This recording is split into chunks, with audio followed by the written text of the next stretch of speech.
Salam əziz bacı və qardaşlar, mübarək Ramazan ayının 20-ci gününün duasını oxuyuruq. Allahümmə əftəhli fihi əbvabəl cinan və əğliq anni fihi əbvəbən niran və vəffiqni fihi litilavətil Qur'an ya munziləs səkinəti fi qulubil müminin. Allahım, bu ayda cənnətin qapılarını mənim üzümə aç və cəhənnəmin qapılarını üzümə bağla.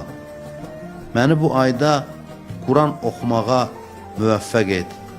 Ey möminlərin qəlblərinə rahatlıq nazil edən Allah dua və ibadətlərimizi, oruclarımızı qəbul etsin.